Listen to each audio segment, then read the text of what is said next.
Let's see now how to go from the separable linear support vector machines to the non-separable, which of course, in any real data set other than these toy examples, is going to be the reality. Now, let's see what it's going to look like. So first of all, we've got the same problem. We've got a bunch of blue data points on one side. We've got a bunch of red data points on the other side. But now notice that I have a couple of outliers, if you will.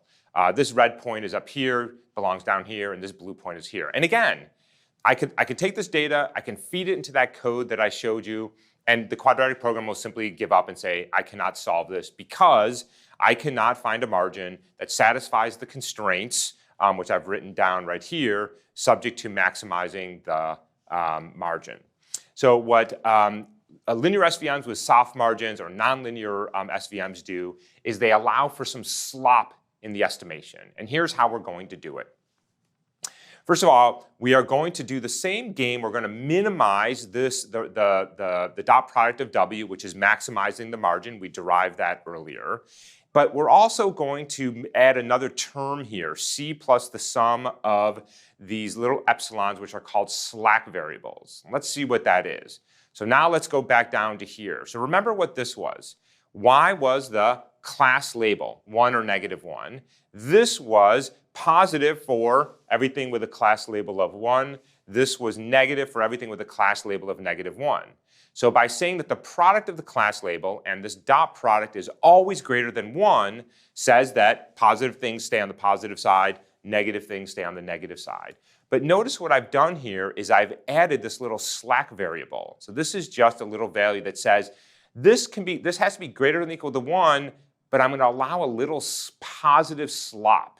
Well, what does that do? Well, if I make this, say, I don't know, 2, well then something that was positive is suddenly is going to have a negative value here, and that is going to allow data points to move from one side to the other. So I can say I'm going to relax the strict requirement that positive times positive is positive, negative times negative is positive by allowing a sign flip every once in a while. Now, I don't want to just add this and say, well, you know, have fun.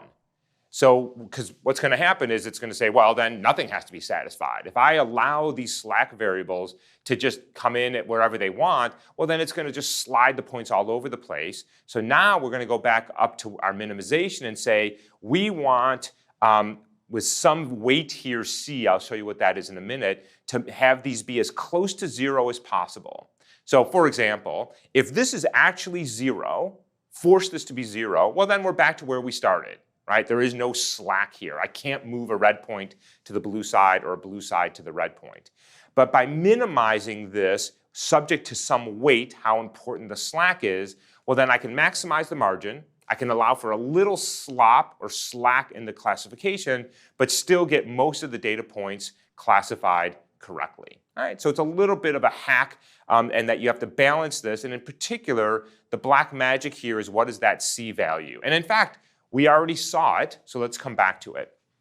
All right, we have the same code as before. Here's my data, and here is my call to SVC. And in fact, it's exactly, whether it's a soft margin or a hard margin, separable or non-separable, we're going to use the same SVC. But remember, I had some really big number there. It was like 1 times 10 to the 10. This C is the penalty on the slack. And if you make that number really, really, really big, then the slack is going to have to stay at 0, right? Because there's no way of getting around that. And as you make that smaller, you allow a little bit of slop in the data. Now, where is the balancing point here? Well, that's a little bit of the black magic associated with the support vector machines, is you have to pick a good value here. Got the same kernel, still linear. We haven't done anything. We're just going to allow points to flip both sides, and then everything else stays exactly the same. So the only thing we have to change is that penalty on the slack variables from a really, really big number to something back down to earth. And now let's see what happens. So I've got my linearly separable example up top where we had that nice separating surface. And here is an example where a couple of data points have flipped sides. I did that manually in my data. So I have a blue on the red side and a red on the blue side. And now look at what the classification surface is. It looks nothing like before. It's not like this.